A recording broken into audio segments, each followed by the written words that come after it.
Okay, Awesome. everyone, I welcome am. again to another edition of Bigfoot Notes from the Field. I'm Will Jevning, and David Boozer's with me for the moment. Um, Hopefully, some of the other guys will call in. Jeremiah was going to call in. He was telling me earlier we did a recording with. Uh, that's terrible. I can't remember the guy's name off the top of my head. It was our team leader in Maine about his experiences. And Jeremiah said that his father's bank account had been hacked and people took money at it. So he may be dealing with that Ooh. issue right now. But so I Uh, guess news wise, well, before we start, everybody go to the website williamjevning.com. Lots of good stuff up there. David is the master. He's made that site really awesome. It's probably the best website out there. One of the things that we were chatting about before was, you know, like writing books, and we talked about Dave. I don't think he was too happy about only making $29 the first month of book sales, but somebody posted.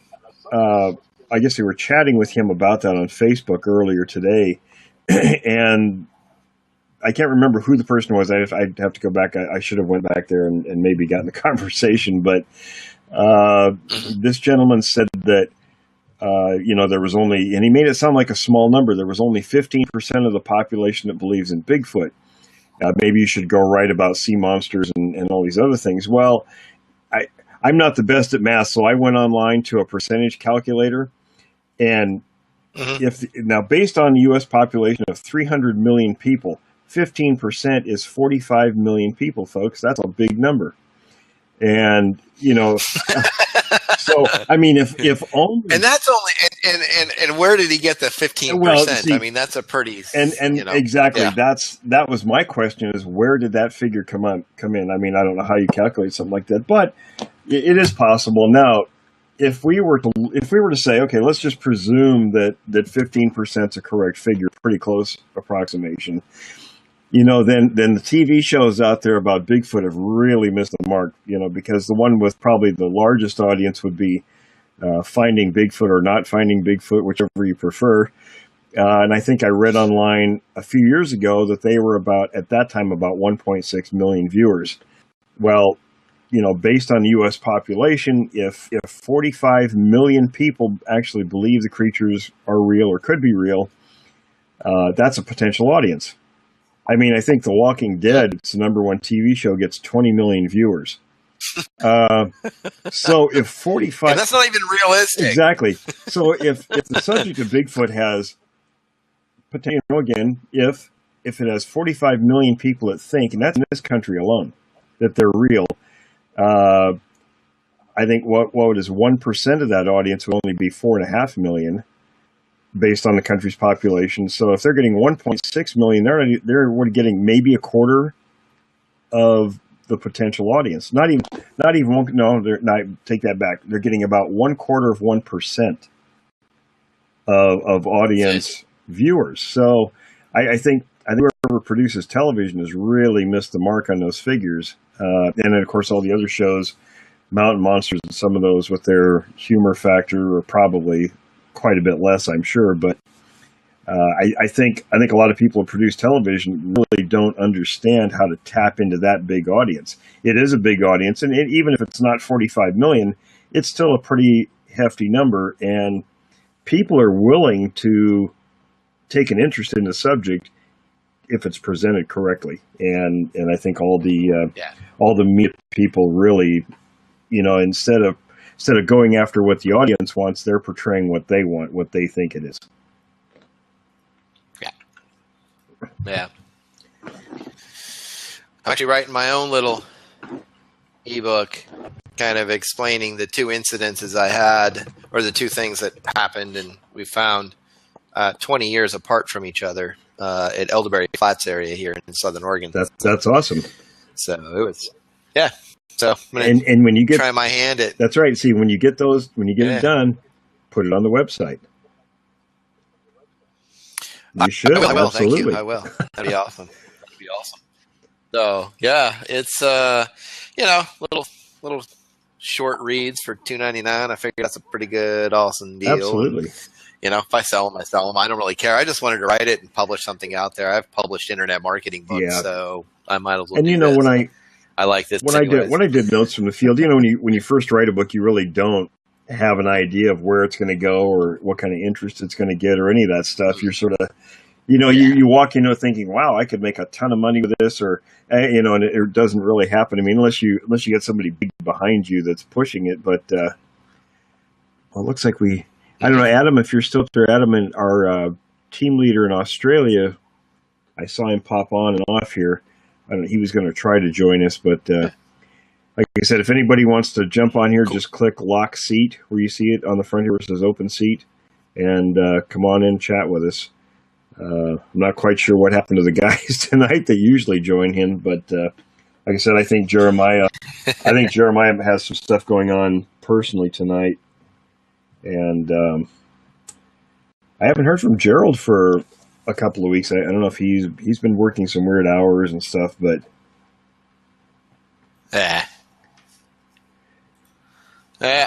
so we were going to talk about and for those of you guys who are just real quick, for those of you guys that have your team pages and stuff already up, go ahead and share those out via your social media anytime. Just go to that page and copy the link out of the top and the URL up in your browser, and just go ahead and paste that into any sort of text box in Facebook, Twitter, Google Plus, whatever.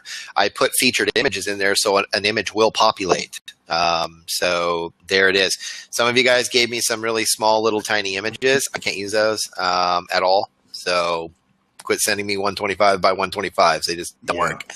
And most of the time, it's kind of nice just to have a nice image of kind of like the area that you live in, kind of more of a landscape kind of shot is kind of cool. So it's kind of nice like that. But I'll have Australia and the other one up here over the next 48 hours. Yeah, I guess I should mention now, the Jabbing Research Group is now an international group. We have a team in England, we have one in Australia, and one in Norway. So if anybody is listening in different countries, if you're interested now, whether there's, Sasquatch in your country or not, your part of the world is irrelevant. Participation in what we're doing. There's lots of areas of research we can really use. Sometimes, like our man in England, Phil, was asking me, and I said, one of the places I would look there, especially since they have a rich history of the Woodwose, which is the hairy man from the, I want to say Middle Ages or Dark Ages, that was very prevalent during those time periods. It was, wood carvings adorned just about everything of the Woodwose. And so I told him, I said, I subscribe to, and I can't think of the name of it. I'm terrible at trying to think of things. It's the British Newspaper Archives. And they're really good if you know what to look for. One gentleman says, look in Wales. Yeah, exactly. That kind of information, anything, and lots of countries have history. It's like our people in Norway, they related some information to me that was very interesting when it come to, Joe's on. Anyway, really interesting information, about the wild man there. So it's really all over the world, and we'd like to have people involved everywhere. It's we can make this a much bigger network than just us. And of course, our Canadian friends, we definitely welcome our Canadian friends to join up. Lots of stuff going on in Canada, and even in northern Mexico, and South America. There's plenty of stuff that goes on in all parts of the world. So, absolutely, if you're interested, get a hold of us, and we'll put you up as a team. So. And I'll also put up the Facebook link real quick if you guys want to join the group there or anything. And lots of fun stuff going on there. That thing is growing every single day. It is. We've got, I think we've got over 500 subscribers to the website. I'll have to look on and see what the actual numbers are, but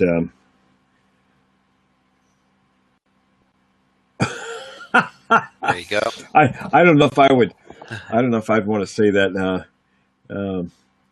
Be at B Celtics. I'm glad people are starting to show up. I thought we might have to call Pilates. I won't say anything there. We'll just let that go. Whatever you do, don't call Rick Dyer. I'll be a happy man. Oh. I don't know. I think he coined the phrase blab. I'm not really sure, but we'll have to ask. Yeah. That killed me. I'm telling you. There are some, you go to look at DVDs that are made around the research part of Bigfoot and Sasquatch online, and I'm telling you, there's some pretty screwy stuff out here with some people that are like, just making some pretty hefty claims about stuff. I'm just like, and you have to know. You don't have to be that cool. I know. Well, and it just goes to show what kind of nuts there are out there. It's like, really? Come on. Well, you weren't on. You missed a good laugh a while back. I don't know if it was a couple of weeks ago, and I won't say who, but there was the whole thing about Sasquatch is raping cows and horses and braiding their hair while they were doing it. I was like, what? And I know some people try to give this stuff the benefit of the doubt, but again, with this stuff, it's pretty consistent information over time. William, there's just times where you don't give them the benefit of the doubt. You just say that's just blatantly stupid. Crap. So let's move on to some facts and some reality. And see that's me. I think that's the biggest difference here. That's why I like this, and that's why when I found you and I read your books for a while. I had them like, gosh, when did they first come out? Anyways, I mean that was a while ago. 2010 was my first one, and then the next two came a couple years after that. Yeah, because I had purchased that thing. I think, like when I first got my first Kindle back in 2010, I bought Notes from the Field when it came out, and then it was just a great read. I mean, it was the perfect book about the information and learning and everything else. So.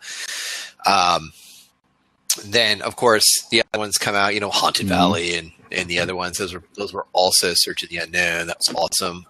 So they just got better and better. And then I started listening to you about 20 months ago or whatever, 2 years ago on that other show. I can't remember the name of it, but it's right there. But you were on that. Then all of a sudden, later on, a while later, I was like, oh man, he's gone. Where did he go? I was like, because I mean, while the stuff there is it's okay. I'll listen to it from time to time. I'm fine with that. Like I said, guys, if it comes down to just learning about Bigfoot or listening to it or whatever, if I have nothing else available to me, I'll even watch Finding Bigfoot and enjoy it. Okay. And I was telling William that before we started the call. But the thing is that, at least they're searching and they're not, telling me that they're coining phrases and stuff like that. But it's kind of nice to have some reality to everything. And that's what I found about you, William, was that there was some reality here. I mean, it was just grounded in some good reality. I mean, it's just like, here are the facts. Here's the things that we do know. Here are the things that we don't know that other people might be claiming. So you need to double check. I like that. And so that's kind of why I reached out to you as soon as when you weren't on that show anymore. I was like, where the heck did William go? And I was like, William needs his own stuff. Well, and and that's it. You have to have kind of a balanced approach, and it's okay. I mean, a lot of people out there who claim expertise in the subject, they won't say they don't know something. And folks, it's okay to say you don't know. I mean, if we knew everything, then we wouldn't be here doing this. So, yeah, if we know something, we'll talk about it. Sometimes I can't talk about the sources of information because it was confidential, the venue that I got some of this through. But, if we can, we talk about, what's real, why it's real. Here's something I was going to mention news-wise. Thorfinn, our guy in Northern Washington, our team leader up there in the North Cascades, he sent me a picture, and I don't know if I sent it to you yet or not, David, but he found some scat up there. Now I won't say his profession, but he works. I can't say it, I can't give him away, so I got to be careful how I word it. His job makes him extremely knowledgeable about wildlife in the Northwest. We'll just put it that way. So he knows what all track signs, scat, everything looks like. Plus his upbringing with Native Americans and such. He's very knowledgeable when it comes to all these sorts of things. And he sent me a picture of some scat, and he was just kind of beside himself about what it looked like, the sheer size and everything. And he said, this is not A, B, C, and D when we talked about large animals in the Northwest. He says, it's nothing like I've ever seen before. And, of course, I recognized it instantly. It's exactly like what I find here in Northern California. So he said, well, the picture didn't do justice because he didn't have anything for scale next to it. And I said, well, if you're going to go back, do the measurements. And that's something we're trying to get everybody to do in the Jevening Research Group is we want to establish some really, I wouldn't say strict measures, but some very practiced procedures so that when you do find some kind of evidence, we have all the scale. We have everything is collected that possibly can be collected so that everyone will understand the importance of what it is you found. So I told him, I said, well, when you go back up there, do the measurements, and I said, put something next to it for scale in the picture, like a soda can. Everybody knows what a soda can looks like, and if the segments are as big as that soda can, then it's a holy crap moment. It's not just a picture of poop. Saying, well, that's kind of interesting poop, but, we don't really relate to the sheer amount and size of it. And it's a lot, believe me. It's, it's not something you find in Washington State that often because, usually bear scat, you don't find giant piles of it. And this is a giant pile of poop. I mean, it's big. And again, it's exactly like what I find many, many times in my favorite area to go to. So that was pretty interesting. And we also have, I wanted to mention, I wasn't able to talk too much about our anthropologist, Mark Dobbs, before, because Mark, when he moved, he recently took a new job in Arkansas and moved there, where it enables him to actually become involved with us in this topic openly now. Before he worked for, he was an anthropology professor in the Bay Area for about 10 years, and he also worked with a lot of police agencies. And obviously, if you're testifying in court a lot for the police departments, on forensic, work with human bodies and bones and things, your reputation sort of has to be above reproach. So Bigfoot's probably not the thing you want to go out on Facebook, talking about if you're in that position, because some prosecutor or defense attorney is going to say, well, God, this guy's nuts. He believes in Bigfoot. So anyway, now, to be fair, Mark doesn't necessarily believe in Bigfoot. He's one of these folks that's right on the fence. He will listen to things either way. Mark's very level-headed, extremely intelligent. And I showed Mark that same photograph of scat that Thorfinn sent, and he said it was unlike any predator he'd seen. So, without definitive proof, obviously, we can't say for sure that's what it is. But, and that's kind of gets around to the topic. We sort of, I picked these topics, based on conversations we've had the previous week. Like this week was Bigfoot encounters. What are they doing and what you need to know? That's sort of a starting point, but we tend to go off in any direction we feel like.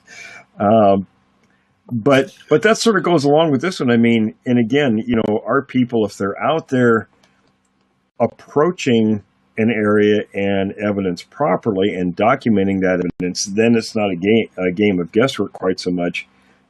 We have professionals that we can run by this data and they can make at least a professional opinion about some of that.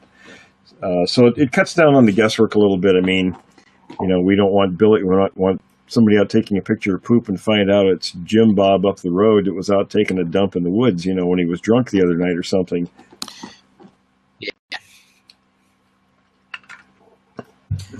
Yeah. So, what do we got here? It's Toolhunter said, do Sasquatches change their diet to suit their stomachs according to season like deer? They're pretty much opportunistic feeders. They're going to eat what's available in the area. Now, I think the only change, of course, you're going to have different foods available in the summertime, late summer in most areas, depending on when foods are ripe, like fruits, things like that. They're going to scavenge. They eat garbage. I don't think they change their diet to suit their stomachs. I think they're cramming in calories as much as they can. This New Jersey Bigfoot, I found scat with lots of hair and deer hair. I was not sure what animal looked human. Yeah, these guys will eat anything. I mean, I found Sasquatch scat, or what I suspected was, with plastic bags in it. These guys will go, like I said, when they scavenge garbage and eat stuff, they eat bags and everything. And something Mark Dobbs said, our anthropologist, once, when he looked at pictures of scat that I sent him, he said one of the things he noticed, and when you take a look at scat, if you break it apart, almost all animals, carnivores, will eat bones and all. So you're going to see bone fragments in the scat. The pictures I sent him didn't have any bone fragments whatsoever, yet the coloring suggested a lot of protein. Dark coloring is usually a sign of a lot of protein. So he says what he thought, based on what he saw in those photographs, was whatever ate that protein apparently had hands and fingers to remove the meat from the bones. So it didn't just chew the bones and everything up like a bear or coyote or a cat or something would. Okay, do I think that Bigfoot actually hunt, or are they mainly scavengers? Oh no, they hunt. They hunt regularly, and they are scavengers. They're generally just opportunistic feeders. If they need to hunt, they'll hunt. If they can scavenge an easy meal, that's what they'll do.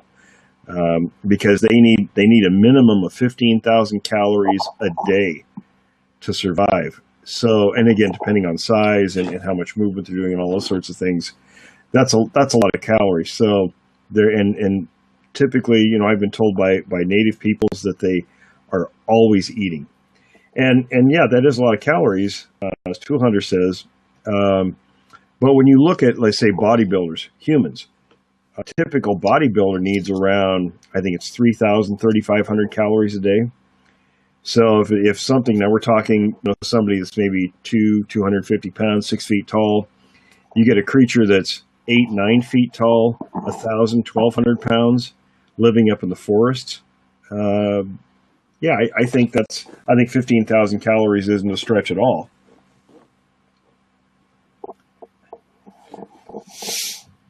Well, I think everyone deserted us tonight. I think all the guys are, like I said, if anybody wants to come on and chat, click on an open seat.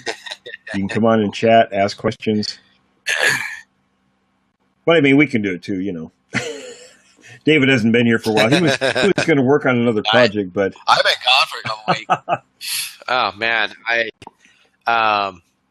most of you guys, I'm the webmaster for. He's the expert for William, and so I do the website and blog and social media and stuff. But I live here in Oregon, so I've had my own experiences here, a couple experiences that I'm actually writing about right now. Why don't you talk about those again, David? We get a lot of new people on here, so why don't you go ahead and talk about your experiences, so maybe somebody hasn't heard them. Yeah, sure thing. It was very interesting because I lived in a little town around the Rogue Valley in Southern Oregon. I was raised in Ashland, but home of the Shakespeare Festival, which is celebrating like I don't know how many years. It's been there forever. Been there a long time. But I still get free tickets, man. Yeah. Last one I went to was about 8 years ago, and I think I went and saw Macbeth, I think it was. Anyways, but we had moved to a little town called Rogue River, Oregon, which is kind of in between, closer to Grants Pass, but in between Medford, Central Point area and Grants Pass. But if you go out East Evans Creek Road, you keep going out, and some of you who are in Southern Oregon, you're listening to this, you know what I'm talking about. You can go kind of wrap around over to the Elderberry Flats area. Well, me and my mom and my dad and my little brother and sister at that time decided to go out and cut down our own Christmas tree this year. And so we decided we're going to head out that way. So we went out that way. And this is a really small, windy little road through this like almost like a ravine through two big ridges, mountains, basically, mountainous areas. And there's a creek that flows all the way through it, and it's called Elderberry Flats because there's lots of elderberries up there. So, but there's lots of logging roads that go up the sides of these sheer mountains and everything else. And we decided we were going to go and go, turn off on one of these and start walking around and find a Christmas tree. So this one area, you kind of drive over this little dirt kind of bridge that has like some big, huge, those metal tubes with water wandering under it, like a little, so the creek can get through. But it was kind of part of an offshoot of the main creek that was across the road down a little further.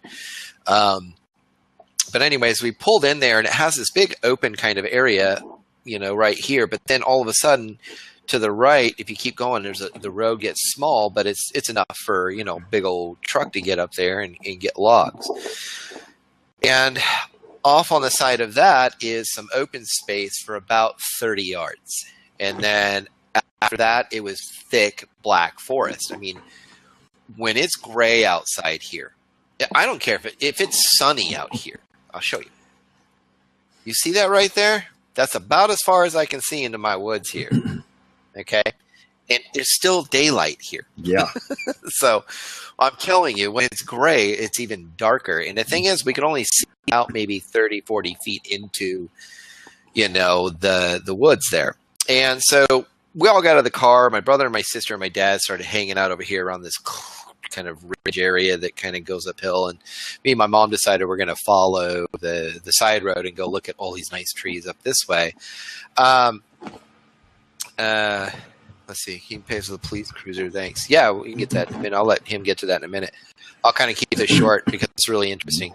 But anyways, me and my mom were walking up there, and we didn't notice on the way up. We didn't notice until my mom gets up a little ways we walked up about 50, 60 yards of this thing.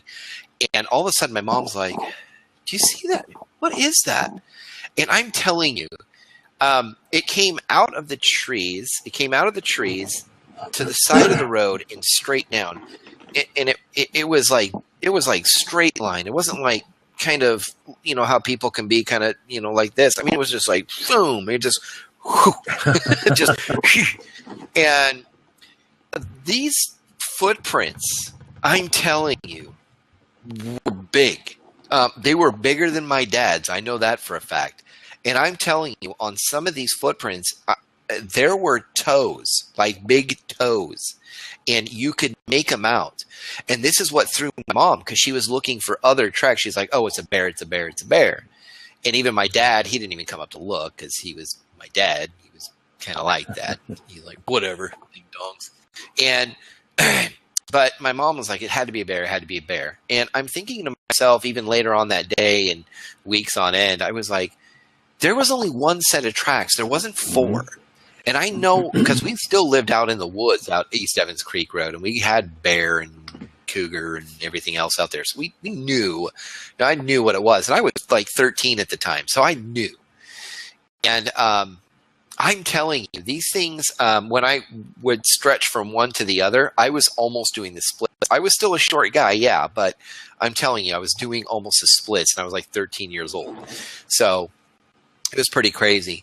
Now, after that incident, forward 20 years, and about within a 2 to 3 mile range of that, we had an incident at night when I decided to camp there one night with some friends, and my friend and his wife and their little kid. Hey, buddy. Hey, that's my partner Alonzo. There, we do a lot of internet marketing together. We were camping, doing some gold digging, gold panning, because we were kind of having fun, and everything else was pretty cool. But this was 2 to 3 miles away, maybe from that original area. And I'll skip all that so we can get to that police cruiser thing, because I really like that one. But here's the deal. That night, we were all sleeping in the same tent. I was way over here, they're over here, and the baby's kind of right here, the 2-year-old. She just wakes up screaming, just inside the tent, and all of a sudden you could hear this thud, thud, thud, splash, thud. One splash in a creek that we were camped in front of that had to be at least 15 feet wide, at least 12 feet wide. It went thud, thud on the rocks, thud, splash, I remember, and then thud again. And then all of a sudden, we get me and dude Mike, we get out of this tent real quick, and the next thing you know, you can hear it. You can hear this crash, crash, crash up and the mountain in front of us was like this. I'm telling you, it was steep, and it was as if it was no problem to it. It was just thud, thud, thud, thud, thud, and I'm telling you, we're listening to it, and we can see from the incandescent light we could get from the stars and the moon behind the mountain that this thing. The sound was coming from about 3/4 of the way up this sucker in less than 2 seconds, just less than a minute. And all of a sudden stops. And I'm telling you, that thing stopped and crouched and looked down towards us and was keeping an eye on us. But it stopped. And this was 20 years later, almost to the exact place that me and my mom had found those tracks. That's amazing, isn't it? So it's pretty interesting. Yeah, very interesting. Yeah. Let's see. Well, let's see. First, I don't know what grizzly bears offhand require for calories a day. I'll look into that, and we'll bring that up next week. But oh yeah, we're going to talk about one other thing. 200 asked, do they share meals, or is it every hominid for itself? Sasquatches, what we know, will hunt a couple of different times throughout a 24-hour time period. One time they'll hunt as individuals, and that's most likely to maximize the caloric intake that they need for, that day. And then the next time they'll hunt as a group. And this is from inside information that I've received this past year. And of course, they're always in the process of eating. So some of that is individual, some of it's as a group. So there's a mixture there. The police cruiser, a year or two ago, I interviewed a police sergeant in Texas, out of Odessa. He and his partner, they were both canine officers. I believe both of them were sergeants from Odessa. And Odessa police force covers I guess several communities. It's kind of a large area. They don't apparently focus on just the one town, that they also cover some other areas there, and I'm not sure how that's set. But they were en route from one location to the other. 2 police cruisers, both dog handlers. They had their dogs in the back of the SUVs in their enclosures. Now, those police dogs are trained very highly. They don't get up and just, bark at anything. They remain very calm. I can vouch for that real quick. Oh. My cousin's husband was a California CHIP, canine unit out of Oceanside, California, for like 25 years. So, yeah, dogs are right. They're very highly trained. And this was at night. Apparently, the cruisers were heading to the location, and the gentleman that I spoke to, interviewed, was in the front.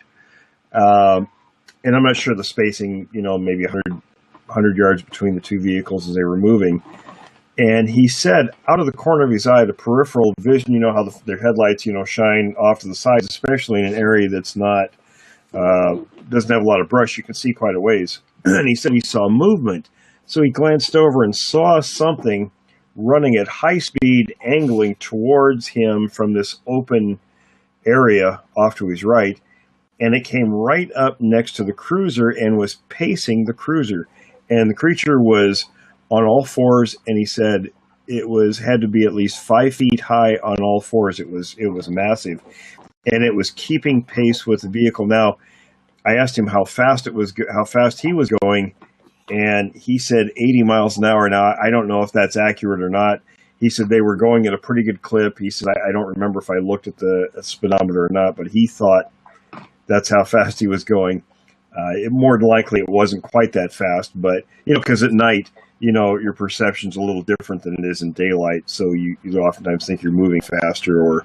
And I know from the military, you see things a little different, or you perceive things differently. We take the guys out on night ranges, and they would shoot at targets at night with no light, and then we'd show them where they were hitting, and they were actually shooting up in the air instead of down at the targets. So perceptions change. So that was pretty interesting, and of course the other officer wouldn't even talk about the incident, and I don't think he even talked about it with him. So it was pretty interesting. We did have a New Jersey Bigfoot says grizzlies indicate that there are about 2,500 calories a day. An average grizzly bear eats 30,000 calories a day due to their large range requirements. Grizzly cannot survive solely. That's so. If a grizzly's eating somewhere between around 30,000 calories a day, okay, yeah, absolutely. He looked it up. If they're eating 30,000 calories a day, then sure, that puts our creatures well within and then I said minimum 15,000 calories a day. That's a minimum. It's probably closer to 25,000 calories or something that large. But now, Sasquatch is also, another comment was that they wondered about them running around building all these structures if they need to conserve energy to build or to meet the caloric intake needs. So here's something that's very true on that. I mean, I know for a fact from my field work that these guys are ambush predators, and I used to wonder how that is because, most people think they just kind of wander around the forest and don't really have a purpose. They're just kind of wandering, and that's not true. They're actually very particular about all their movements, what they're doing, because they're watching out for predators, which is us. They're looking for meals. They're looking for opportunity. So the whole survival approach is what needs to be looked at with these creatures. Everything they do is about survival. So whether it's feeding, whether it's watching for predators, anything they're doing is all about survival. I don't think they do anything that's frivolous at all. So let's see. I get distracted easily. I'm looking at comments here and questions while I'm trying to talk. You have a. Well, I mean, there's so much here in the woods. I multitask here. There's so many things in the woods here. I mean, I could walk around my hillside right here. Yes, there's so many wasn't there a story mushrooms about laying Bigfoot around? running alongside a car on the freeway in Washington? The Bigfoot ran into the side of an RV, I believe. Boy, I've heard so many stories. I've heard a number of stories and interviewed people where these things, Bigfoot's an asshole, where these things will pace cars. So that's not uncommon where they'll pace a car and look inside. He said he's an he's an a-hole. Yeah. Oh, that's funny. Yeah, that's what somebody made the comment. I don't know, or Zippy 101. Yeah, Bigfoot's an a-hole. That's hilarious. Well, sometimes, I mean, Oh, he sounds like he is, man. Just knocking on people's, windows and just going up, knocking on the window, just being a dick, Can't beat him. Throwing that's No. Yeah, that's like some of the the memes that get made and put on the Facebook page. That's. Hey, I had a question, man. I live I live in the most insignificant state. It's like a speck on the map. It doesn't even matter. But I live in Rhode Island, man. Has there ever been a Bigfoot,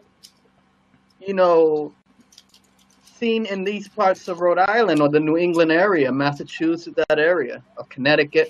Have you ever heard of such a story? Probably, yeah. And, and of course, if you go back, you have to go back in time with some of these because before a lot of these areas were heavily populated, when colonists first came into the country a couple hundred years ago, there were, and there are articles, and we're getting information now from things from that part of the country, from some of the native peoples and others there, about accounts. And then another thing to consider, too, is today the population has grown since the 1950s of these things, actually pretty dramatically. It's more than tripled since those times.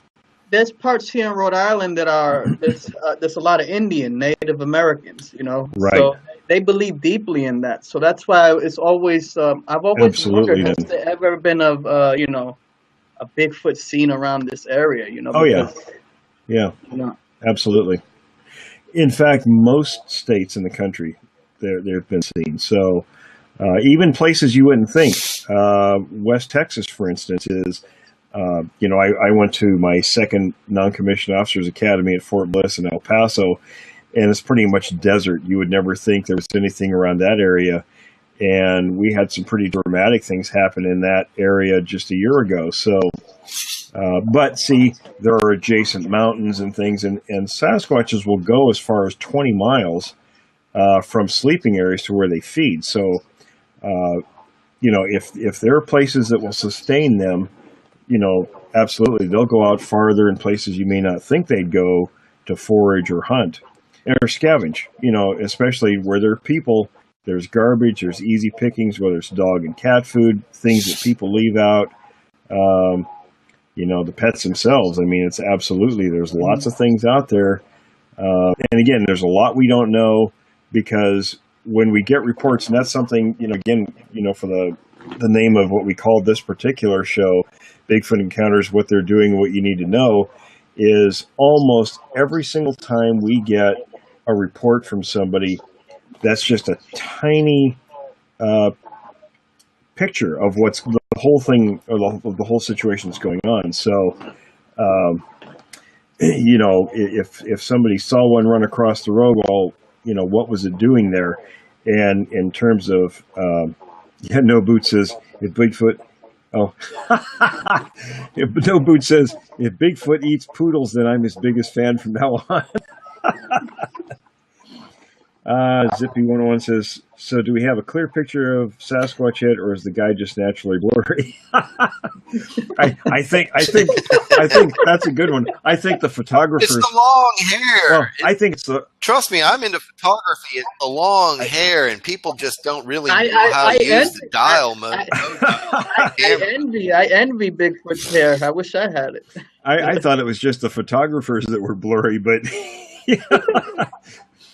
A lot of it is the fact that there's just a lot that's not known, and you get a lot of these people out there that make claims that they know everything, and like I mentioned earlier, they won't ever say, hey, if a particular topic comes up, they won't say, well, we don't know about that. And there's a lot of things we don't know. There's a lot of stuff, especially about feeding behaviors, that we don't know. And it's because we haven't been able to build a proper picture, and that all goes back to proper collection of data in the field. People go out and interview witnesses. There's thousands of witnesses. Heck, I mean, John Green's files, I think, had over 4,000 alone, and those are pretty old. That was in the beginning of all that. So, let's see, what do we got here? Why? Canada is terrifying. That's a good question. Brian says, this isn't meant to be a critical question, but one out of curiosity, why do so many Sasquatch researchers who've had an encounter that is terrifying and underwear changing one are still eager to go out into the field and get more encounters? I don't know about other people that make that claim. For myself, it was the quest to answer more questions, and I think that's just because I'm stubborn as hell. I get a question in my mind. If something doesn't quite click, then I'm going to go out and try to dig up as much as I can to figure out what it is. And having been involved with this for so long, it seems like you answer one question, 10 more pop up. So it's sort of the never-ending This question, or not a question, Well, I married Bigfoot because I feel the size of her foot when she kicks my butt. Well, we have some humor. That's a good thing, and humor is a great thing in this subject. nice. Some people get bent out of shape by people making jokes, but I think we should have lots of jokes in this subject. I was going to say that sometimes maybe they go out there. I mean, mine wasn't so frightening as it was just weird, and in the same place within 20 years. Maybe it's because you finally realize that, oh my gosh, it really is real, and maybe they're not really going out there to look and see another one, but they're going out there to prove to themselves, like, okay, here's some more evidence of it. Here's this. Here's that. So they are just, trying to wrap their head around something Yeah, and that's the thing. Here's the deal: people who've had legitimate encounters, and I mean the ones that scare the crap out of them, usually either they're going to go out, like you said, and that's an extremely good point, they're in disbelief because it doesn't fit into their frame of reference. They want to go back out, and it's like if you see the grisly car accident, you take a second look because you're in disbelief. You're telling yourself, is that real? Did that really happen? And I think it's the same thing with these.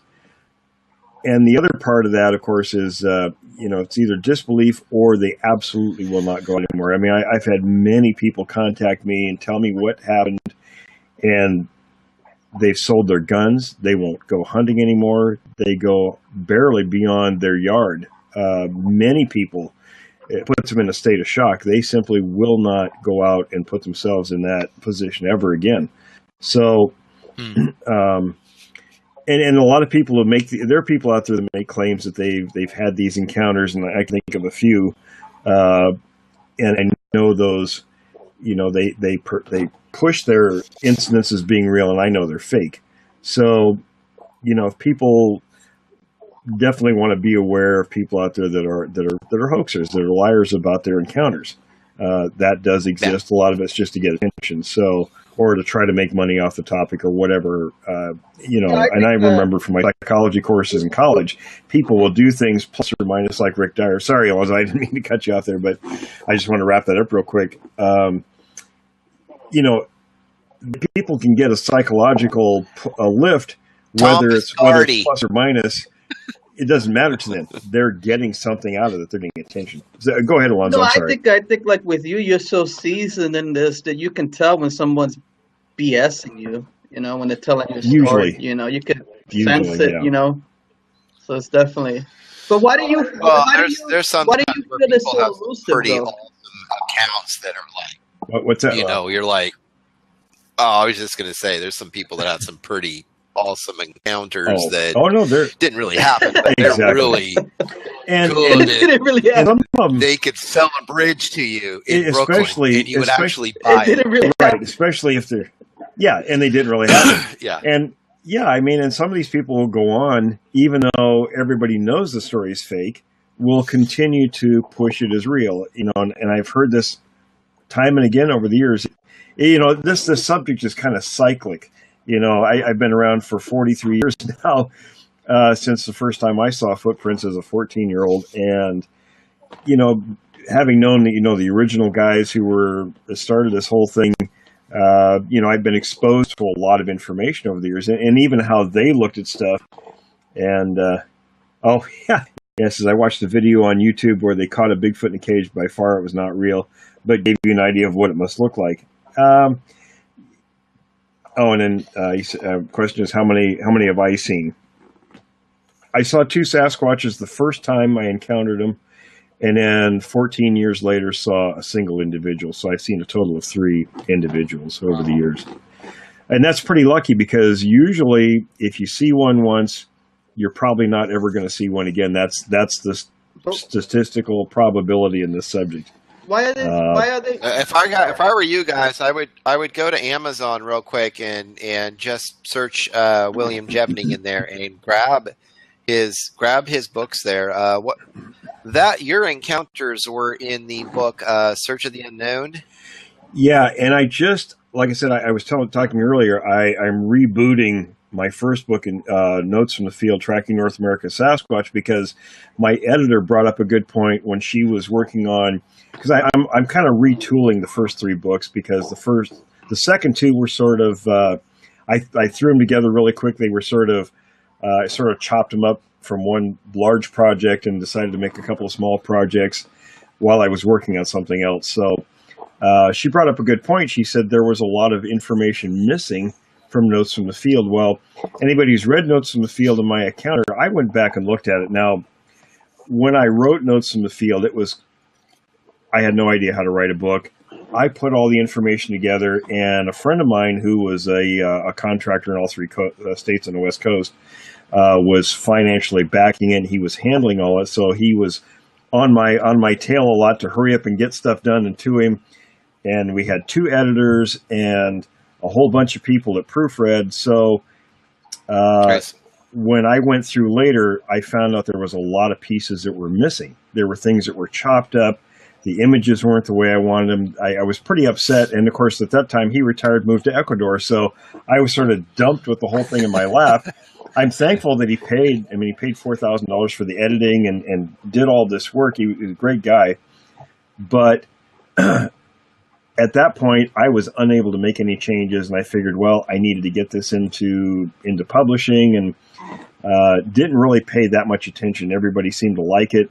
But when this current editor, she sent me an email and she says, well, there's a problem. There's a bunch of information missing from Notes from the Field. How do you want to handle that? So I went back and looked, and I thought, good Lord, it's only a fraction of the actual account. So what I did with Notes from the Field is I'd been wanting to change a bunch of the images and the cover and some things. So I went ahead and changed. I filled in the remainder of my own encounter, so that it made more sense reading it, because it was really kind of choppy, I thought. So hopefully that's going to be back here this week, and if it looks good, I'll approve the proof, and I'm going to reboot that. I'm going to delete the old or the original version, so that's going to be a limited edition. If anybody has that, maybe it'll be worth some money in 100 years. But so anyway, that's where I was going with that. So I'm not sure where we were going before that, but oh, I know you were talking about to get the books. Why do you? Actually, if you get, now I've got a lot of work going into In Search of the Unknown. In Search of the Unknown was originally a 600-page book, and I think it's less than 100 pages now. But I went back and looked at that, and I really wanted to do a lot more with that. So I'm actually putting a lot into that reboot. But if you want to buy the account, my own story is that's the full story in that one, where in Notes from the Field it was chopped up and a lot was left out of it. What do we have here? Here in Washington, you'll find if you're alone and have no electronics. I'm not sure what that is. Did you ever travel to New Jersey? Sure, I'd go to New Jersey. Why not? And hopefully, if I'm able to. Why would you go to New Jersey? I'm just kidding. Why not? Nothing there. I'm sorry. It's grass. Jersey? Who in the world would go to Jersey? Here's a good question Dean asked. As you're talking about publishing, there's a question I've had for a long time. Keep in mind, I'm an English teacher. Why does the field use Sasquatches, apostrophe S, as the plural form with an apostrophe, which is normally used for progressive or possessive or contractions, instead of using Sasquatches? Was just commonly used from the pioneer. Yeah, he says people like John Green, etc. Yeah, it's a good point. I wondered myself, nobody ever said, how Sasquatches, or how if you're using the plural form of Sasquatches, how that was supposed to be written. Nobody ever said that. And I think Green, Green was newspaper editor, so he was an owner, so he should have known better. So Dean, you have a good point. I started just recently using Sasquatches, the ES, the proper form of it, which it is the correct way to write it. So, what do we have? Oh, he says, I always thought Sasquatch was plural, just like deer. It's one of those things, because nobody is really given a damn about the topic. that pretty much anybody does whatever they want to with it. I think that's the real answer to that question.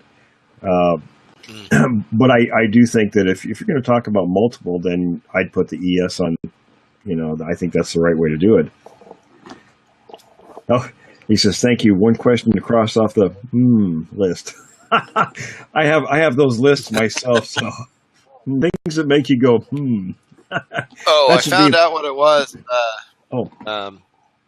Yeah, they were Tom asking. Biscardi. Oh, well. Tom Biscardi. There's another one. We could talk all kinds of stuff about Mr. Biscardi too. He's the one that said, I coined the phrase nocturnal predator something in there. I was like, what? I was like, what do we got? That's crazy. Wiley Bracey, the cigars and road flares work when you're alone and talking to yourself like you're in a group. I was out alone this winter for 5 days. Will, your advice was sound, and Graves Creek was active. Yes, Graves Creek was an area on the Olympic Peninsula that I used to work, and there was plenty of activity up there. What he's mentioning there is if you happen to be out alone and you want to keep these things away from you, there are a number of tactics that you can do, and I've received this again from my inside sources. You want to make sure with Sasquatches that they never really get comfortable with thinking you're alone, because that can end up in a bad situation. You want to make them think that there are more people around, because we represent a real threat to them, probably their number one threat.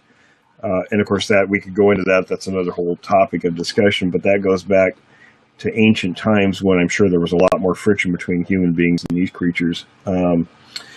So and like he says, and for Mr. Black, one of the Mr. Blacks told me that they found out, the feds did, that smoking a cigarette smoke coming out of a person's mouth and nose seems to really freak these things out. So that's one thing. Or talking to yourself like you're with other people. And we've had our people and other people who were afraid that creatures were like Joel in your area, David. We put some measures in place when the creatures last year were coming in looking at these small children. And that definitely worked. It got rid of the creatures, different lights, things like that. So, and again, anybody's interested in knowing what those measures are, they can get a hold of me and I can let you know what they are. Another question was, have you ever worked with Jeff Meldrum? That guy seems to be in every documentary out there. There isn't enough. there isn't enough room. He was in this one too. I'm surprised. I didn't think there was enough room for anybody else, with that big ego and head, on the show. I was like, ugh. No, I haven't worked with Meldrum. He was actually kind of nasty to me in his first communications with me. So, he's welcome to do whatever he wants to, but I don't really have a lot of use for the guy personally. So, I have a great anthropologist or two. I don't need another one. So, let's see, what do we got here? It says, so if you show that you're not a threat alone, it won't matter in their eyes. Not that you're not a threat. You want to be a threat to these things. You want to appear like you're dangerous, or you're in a situation that they don't want to get involved in. That's the situation you want to be. If you're not a threat to them, it could devolve into problems. So, and we've seen that a few times. If you're alone, and I never recommend going alone. Absolutely don't go alone. And if you have to be, now we have people in our organization that have to work due to the nature of their job. Thorfinn, for instance. And now this guy is a combat Marine veteran. This guy is no slouch when it comes to being out and being armed. He says he does not ever feel comfortable being out because he's seen the creatures in his area that he works in and such. So that's right. Don't go alone unless you want to be a Happy Meal. That's right. We should have somebody design a little BIGFOOT Happy Meal for us. Or just a Bigfoot walking through a forest with a Happy Meal, and it's just a foot sticking out. Yeah, just a foot sticking out of it. We've got a couple of really good artists that are working on some cartoons for me right now. So the one that Peasy did of Boozer with the gun facing the wrong way and Bigfoot wasn't back. That was awesome. Oh, yeah. Funniest thing ever. No. We had the comments. I used that on a marketing blog post too, and it kind of got a big hit off of that one. No awesome. Boots. No Boots says you should have a Will Jeffning toy inside. Oh, nice. That's great. There's ones that I see that damn Jeffning. Yeah, exactly. I had friends. He's like awesome. It's so funny. He's always doing that. He's all, I think I smell a Jeffning.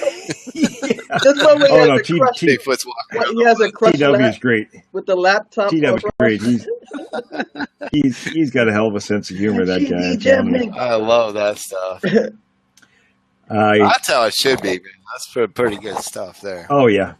Well, Adam says, I'm not liking the idea of a solo research trip here next week. Well, I mean, you can go alone, but you have to take precautions.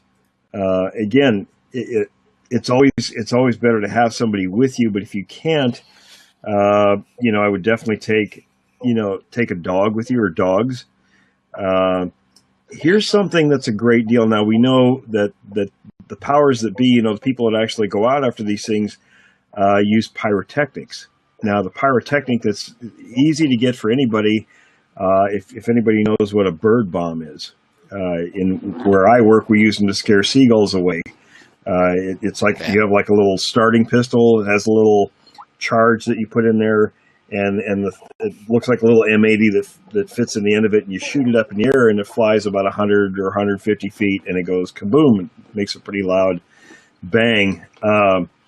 Something like that. Now, you wouldn't want to point it directly at one of these things. You might give it the wrong idea of what you're doing. But, if you shot it in the direction of one, if you saw it and you were actually worried about it, it would serve to help scare the things away. Again, talk like you're talking to yourself. Talk out loud like you're talking to other people. It'll throw them off. They don't know if there's other people around there. So, he says, oh man, this is Australia, no guns or fireworks for 15 years. Lucky I have a few left.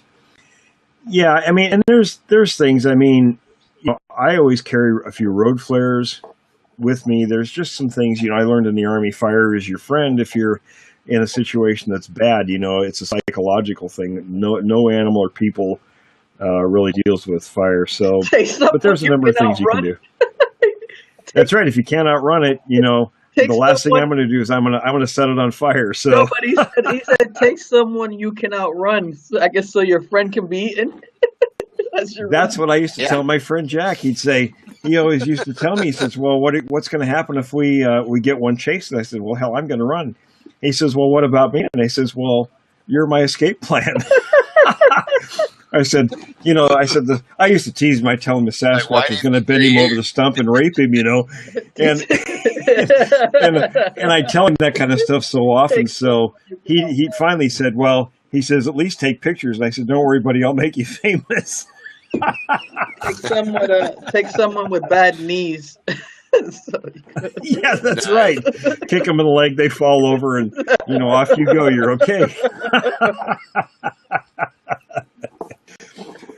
Well, everybody, we're just about out of time. We'll pick this up again next week, fellas. Thanks for being on. Cool. Everybody, be sure to go to the website williamjevning.com. Great site. David's done an awesome job with the site. There's lots to look at up there.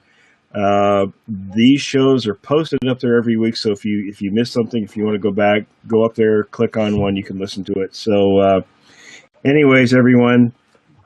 Thanks for being on. Join us again next week. Take care, guys. Have a good night. All right, guys. It's kind of in between, closer to Grants Pass, but in between Medford, Central Point area and Grants Pass. But if you go out East Evans Creek Road, and you keep going out, and some of you who are in Southern Oregon and are listening to this, you know what I'm talking about. You can go kind of wrap around over to the Elderberry Flats area. Well, me and my mom and my dad and my little brother and sister at that time decided to go out and cut down our own Christmas tree this year. And so we decided we're going to head out that way. So we went out that way. And this is a really small, windy little road through this like almost like a ravine through two big ridges, mountains, basically mountainous areas. And there's a creek that flows all the way through it, and it's called Elderberry Flats because there's lots of elderberries up there. So, but there's lots of logging roads that go up the sides of these sheer mountains and everything else. And we decided we were going to go and go, turn off on one of these and start walking around and find a Christmas tree. So this one area, you kind of drive over this little dirt kind of bridge that has like some big, huge, those metal tubes with water wandering under it, like a little, so the creek can get through. But it was kind of part of an offshoot of the main creek that was across the road down a little further.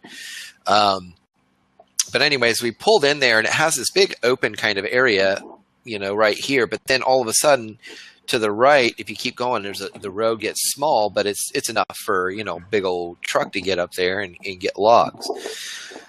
And off on the side of that is some open space for about 30 yards. And then after that, it was thick black forest. I mean, when it's gray outside here, I don't care if it's sunny out here. I'll show you. You see that right there? That's about as far as I can see into my woods here. Okay? And there's still daylight here. Yeah. So I'm telling you, when it's gray, it's even darker. And the thing is, we can only see out maybe 30, 40 feet into, the woods there. And so we all got out of the car. My brother and my sister and my dad started hanging out over here around this kind of ridge area that kind of goes uphill. And me and my mom decided we're going to follow the side road and go look at all these nice trees up this way. Let's see. He pays for the police cruiser. Thanks. Yeah, we can get that in a minute. I'll let him get to that in a minute. I'll kind of keep this short because it's really interesting. But anyways, me and my mom were walking up there, and we didn't notice on the way up. We didn't notice until my mom gets up a little ways we walked up about 50, 60 yards of this thing. And all of a sudden, my mom's like, do you see that? What is that? And I'm telling you, it came out of the trees. It came out of the trees to the side of the road and straight down. And it was like straight line. It wasn't like kind of, how people can be kind of, like this. I mean, it was just like, boom, it just, just, and these footprints, I'm telling you, were big. They were bigger than my dad's. I know that for a fact. And I'm telling you, on some of these footprints, there were toes, like big toes, and you could make them out. And this is what threw my mom, because she was looking for other tracks. She's like, oh, it's a bear, it's a bear, it's a bear. And even my dad, he didn't even come up to look because he was my dad. He was kind of like that. He's like, whatever, ding dongs. And but my mom was like, it had to be a bear, it had to be a bear. And I'm thinking to myself, even later on that day and weeks on end, I was like, there was only one set of tracks. There wasn't four. And I know, because we still lived out in the woods out East Evans Creek Road, and we had bear and cougar and everything else out there. So we knew, I knew what it was. And I was like 13 at the time, so I knew.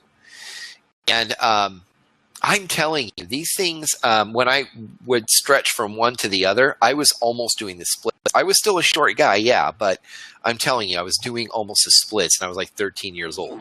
So it was pretty crazy. Now, after that incident, forward 20 years, and about within a 2 to 3 mile range of that, we had an incident at night when I decided to camp there one night with some friends. And my friend and his wife and their little kid, hey, buddy. Hey, that's my partner, Alonzo, there. We do a lot of internet marketing together. We were camping, doing some gold digging, gold panning, because we were kind of having fun, and everything else was pretty cool. But this was 2 to 3 miles away, maybe, from that original area. And I'll skip all that so we can get to that police cruiser thing, because I really like that one. But here's the deal. That night, we were all sleeping in the same tent. I was way over here, they're over here, and the baby's kind of right here, the 2-year-old. She just wakes up screaming. just bah, inside the tent, bah, you know, and all of a sudden you could hear this thud, thud, thud, splash, thud. One splash in a creek that we were camped in front of that had to be at least 15 feet wide, at least 12 feet wide. It went thud, thud on the rocks, thud, splash, I remember, and then thud again. And then all of a sudden, we get, me and dude, Mike, we get out of this tent real quick. And the next thing you know, you can hear it. You can hear this crash, crash, crash up and the mountain in front of us was like this. I'm telling you, it was steep, and it was as if it was no problem to it. It was just thud, thud, thud, thud, thud. And I'm telling you, we're listening to it, and we can see from. Okay, everyone, welcome again to another edition of Bigfoot Notes from the Field. I'm Will Jevning, and David Boozer's with me for the moment. Hopefully some of the other guys will call in. Jeremiah was going to call in. He was telling me earlier we did a recording with that's terrible. I can't remember the guy's name off the top of my head. It was our team leader in Maine about his experiences.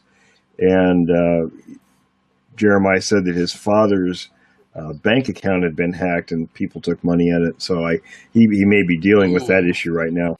But so I guess news-wise, well, before we start, everybody go to the website williamjevning.com.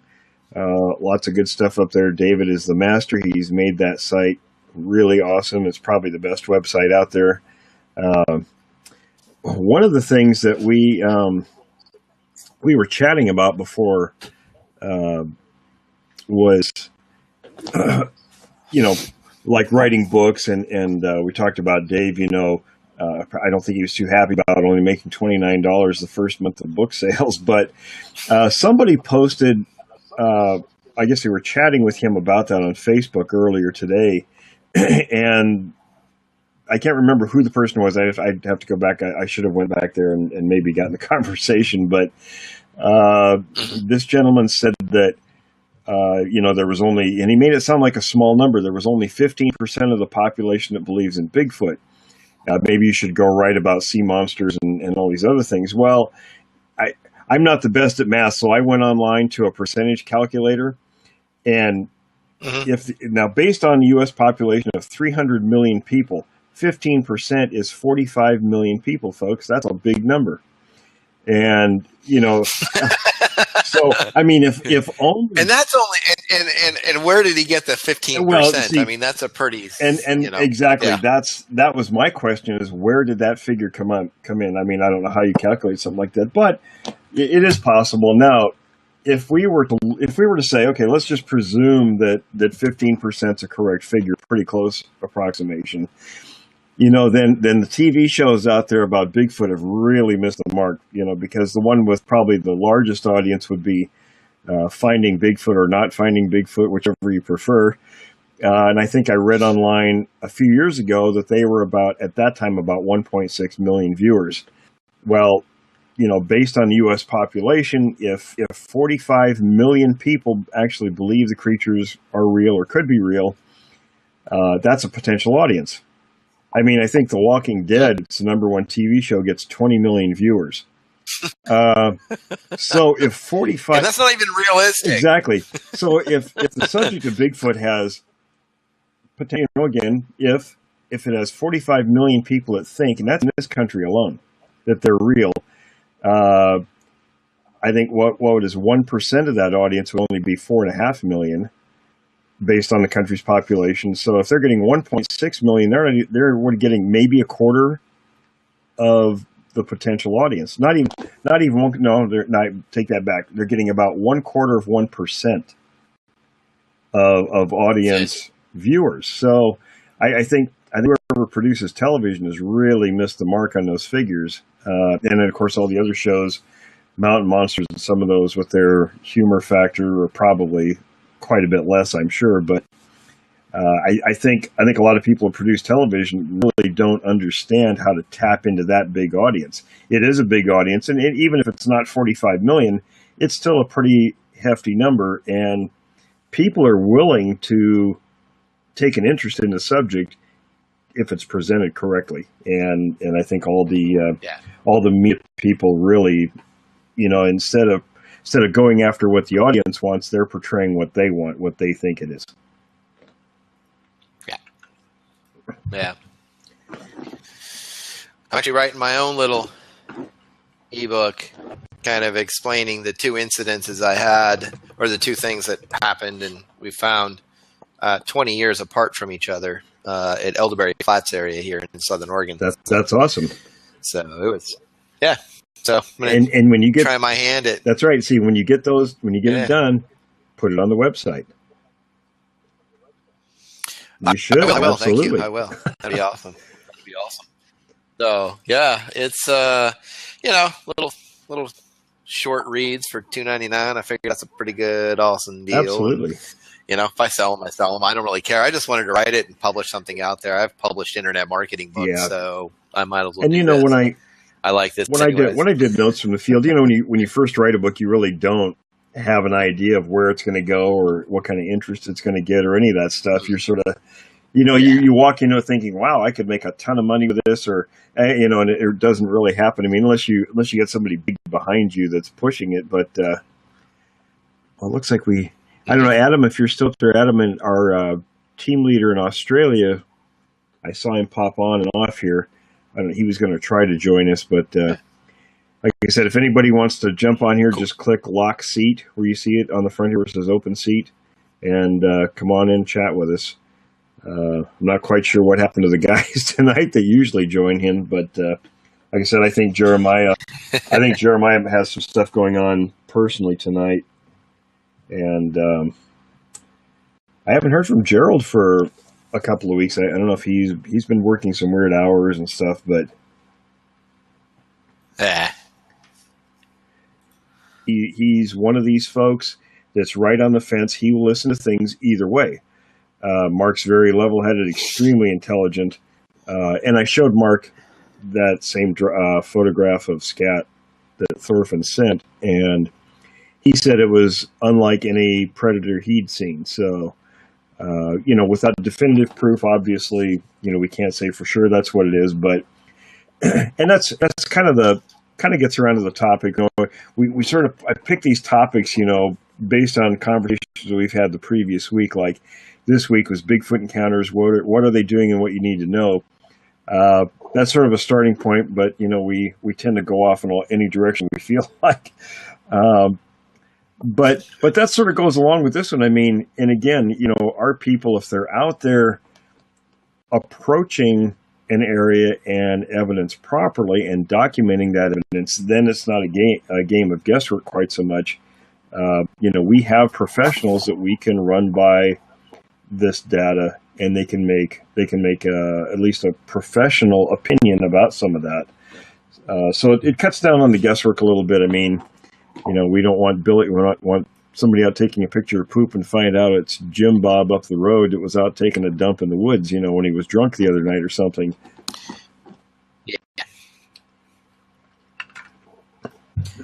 Yeah. So, what do we got here? Those tool hunters that do Sasquatches change their diet to suit their stomachs according to season, like deer. They're pretty much opportunistic feeders. They're going to eat what's available in the area. Now, I think the only change, of course, you're going to have different foods available in the summertime, late summer in most areas, depending on when foods are ripe, like fruits, things like that. They're going to scavenge. They eat garbage. I don't think they change their diet to suit their stomachs. I think they're cramming in calories as much as they can. This New Jersey Bigfoot, I found scat with lots of hair and deer hair. I was not sure what animal looked human. Yeah, these guys will eat anything. I mean, I found Sasquatch scat, or what I suspected was, with plastic bags in it. These guys will go, when they scavenge garbage and eat stuff, they eat bags and everything. And something Mark Dobbs said, our anthropologist, once, when he looked at pictures of scat that I sent him, he said one of the things he noticed, and when you take a look at scat, if you break it apart almost all animals, carnivores, will eat bones and all. So you're going to see bone fragments in the scat. The pictures I sent him didn't have any bone fragments whatsoever, yet the coloring suggested a lot of protein. The dark coloring is usually a sign of a lot of protein. So he says what he thought, based on what he saw in those photographs, was whatever ate that protein apparently had hands and fingers to remove the meat from the bones. So it didn't just chew the bones and everything up like a bear or coyote or a cat or something would. Okay, do I think that Bigfoot actually hunt, or are they mainly scavengers? Oh no, they hunt regularly, and they are scavengers. They're generally just opportunistic feeders. If they need to hunt, they'll hunt. If they can scavenge an easy meal, that's what they'll do. Because they need a minimum of 15,000 calories a day to survive. So, and again, depending on size and how much movement they're doing and all those sorts of things, that's a lot of calories. So and typically, I've been told by native peoples that they are always eating. And yeah, that is a lot of calories, as Tool Hunter says. But when you look at, let's say, bodybuilders, humans, a typical bodybuilder needs around, I think it's 3,000, 3,500 calories a day. So if something, now we're talking somebody that's maybe 250 pounds, 6 feet tall, you get a creature that's 8, 9 feet tall, 1,000, 1,200 pounds, living up in the forests. Yeah, I think 15,000 calories isn't a stretch at all.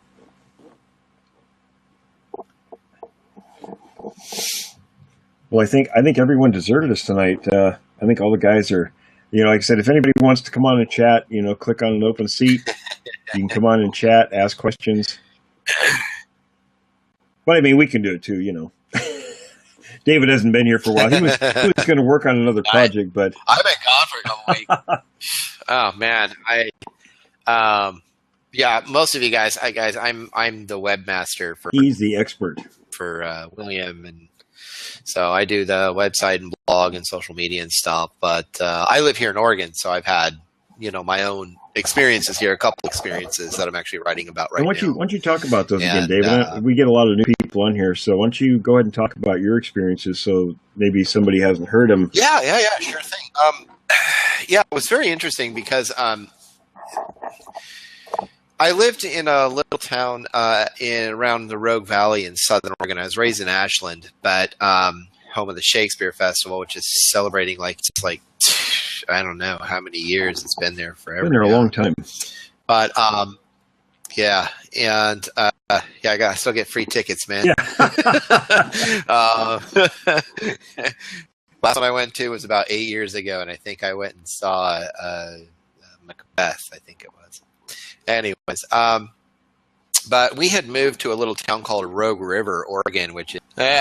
So we were going to talk about... Yeah, and for those of you guys who are just real quick, for those of you guys that have your team pages and stuff already up, go ahead and share those out via your social media anytime. Just go to that page and copy the link out of the top and the URL up in your browser, and just go ahead and paste that into any sort of text box in Facebook, Twitter, Google Plus, whatever.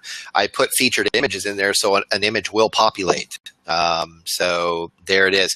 Some of you guys gave me some really small, little, tiny images. I can't use those at all. So quit sending me 125 by 125s. They just don't work.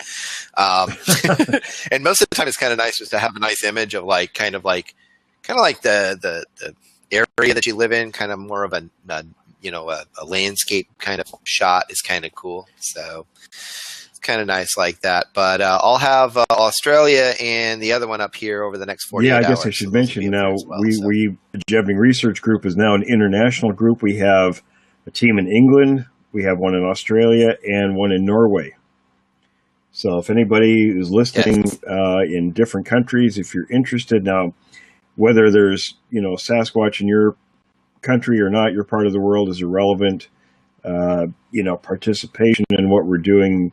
There's lots of areas of research we can really use sometimes, like our man in England, Phil, was asking me, and I said, one of the places I would look there, especially since they have a rich history of the Woodwose, which is the hairy man from the, I want to say Middle Ages or Dark Ages, that was very prevalent during those time periods. It was, wood carvings adorned just about everything of the Woodwose. And so I told him, I said, I subscribe to, and I can't think of the name of it. I'm terrible at trying to think of things. It's the British Newspaper Archives, and they're really good if you know what to look for. One gentleman says, "Look in Wales." Yeah, exactly. That kind of information. Anything, and lots of countries have history. It's like our people in Norway. They related some information to me that was very interesting when it come to. Oh, Joe's on. Anyway, really interesting information, about the wild man there.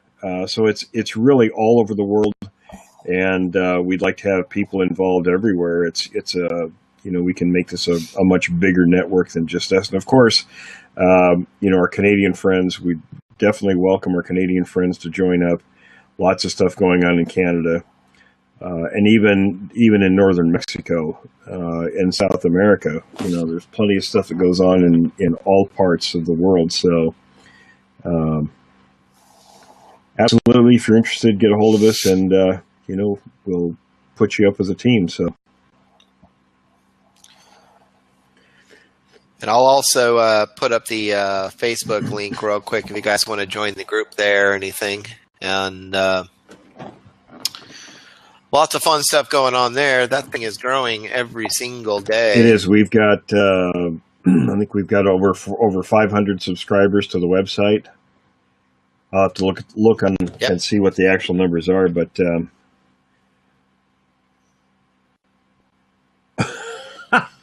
you go. I don't know if I'd want to say that now. At B Celtics, I'm glad people are starting to show up. I thought we might have to call Pilates. I won't say anything there. We'll just let that go. Whatever you do, don't call Rick Dyer. I'll be a happy man. Oh. I don't know. I think he coined the phrase blab. I'm not really sure, but we'll have to ask. Yeah. That killed me. I'm telling you, there are some. You go to look at DVDs that are made around the research part of Bigfoot and Sasquatch online, and I'm telling you, there's some pretty screwy stuff out here with some people that are just making some pretty hefty claims about stuff. I'm just like, and you know, you don't have to be that cool. I know. Well, and it just goes to show what kind of nuts there are out there. It's like, really? Come on. Well, you weren't on. You missed a good laugh a while back. I don't know if it was a couple of weeks ago, and I won't say who, but there was the whole thing about Sasquatches raping cows and horses and braiding their hair while they were doing it. I was like, what?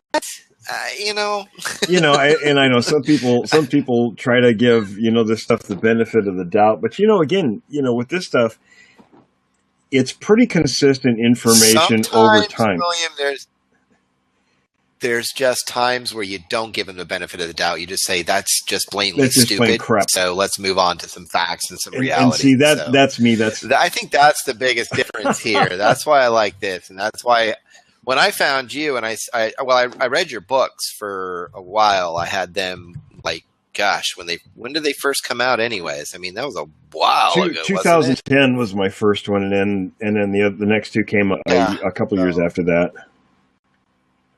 Yeah, because I had purchased that thing. I think, when I first got my first Kindle back in 2010, I bought Notes from the Field when it came out, and then it was just a great read. I mean, it was the perfect book about the information and learning and everything else. So.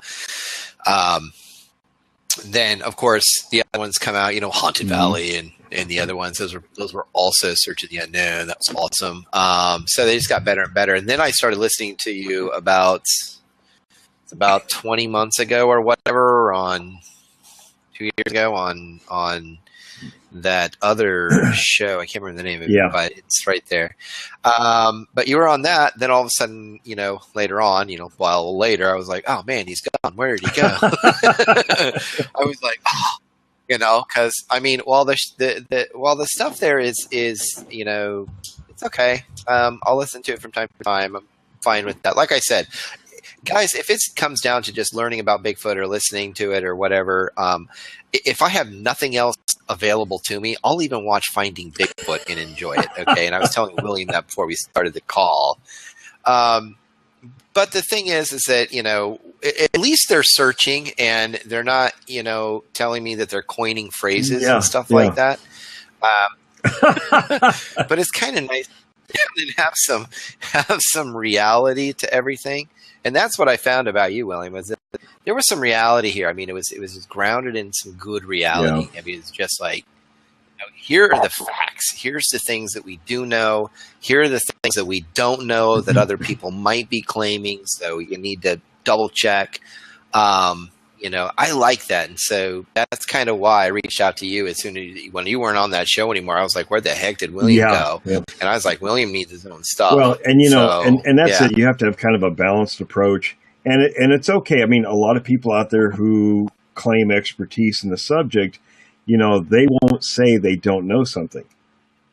And folks, it's okay to say you don't know. If we knew everything, then we wouldn't be here doing this. So, yeah, if we know something, we'll talk about it. Sometimes I can't talk about the sources of information because it was confidential, the venue that I got some of this through. But, if we can, we talk about, what's real, why it's real. Here's something I was going to mention news-wise. Thorfinn, our guy in Northern Washington, our team leader up there in the North Cascades, he sent me a picture, and I don't know if I sent it to you yet or not, David, but he found some scat up there. Now, I won't say his profession, but he works. I can't say it, but I can't give him away, so I got to be careful how I word it. His job makes him extremely knowledgeable about wildlife in the Northwest. We'll just put it that way. So he knows what all track signs, scat, everything looks like. Plus his upbringing with Native Americans and such. He's very knowledgeable when it comes to all these sorts of things. And he sent me a picture of some scat, and he was just kind of beside himself about what it looked like, the sheer size and everything. And he said, this is not A, B, C, and D when we talked about large animals in the Northwest. He says, it's nothing like I've ever seen before. And, of course, I recognized it instantly. It's exactly like what I find here in Northern California. So he said, well, the picture didn't do justice because he didn't have anything for scale next to it. And I said, well, if you're going to go back, do the measurements. And that's something we're trying to get everybody to do in the Jevning Research Group is we want to establish some really, I wouldn't say strict measures, but some very practiced procedures so that when you do find some kind of evidence, we have all the scale. We have everything is collected that possibly can be collected so that everyone will understand the importance of what it is you found. So I told him, I said, well, when you go back up there, do the measurements. And I said, put something next to it for scale in the picture, like a soda can. Everybody knows what a soda can looks like, and if the segments are as big as that soda can, then it's a holy crap moment. It's not just a picture of poop. Saying, well, that's kind of interesting poop, but, we don't really relate to the sheer amount and size of it. And it's a lot, believe me. It's, it's not something you find in Washington State that often because, usually bear scat, you don't find giant piles of it. And this is a giant pile of poop. It's big.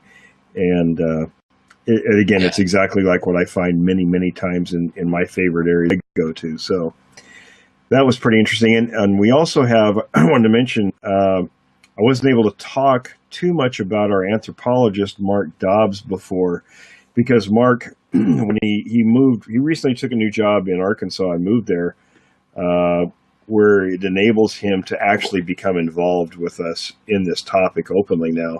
Before he worked for, he was an anthropology professor in the Bay Area for about 10 years, and he also worked with a lot of police agencies. And obviously, if you're testifying in court a lot for the police departments, on forensic, work with human bodies and bones and things, your reputation sort of has to be above reproach. So Bigfoot's probably not the thing you want to go out on Facebook, talking about if you're in that position, because some prosecutor or defense attorney is going to say, well, God, this guy's nuts. He believes in Bigfoot. So anyway, now, to be fair, Mark doesn't necessarily believe in Bigfoot. He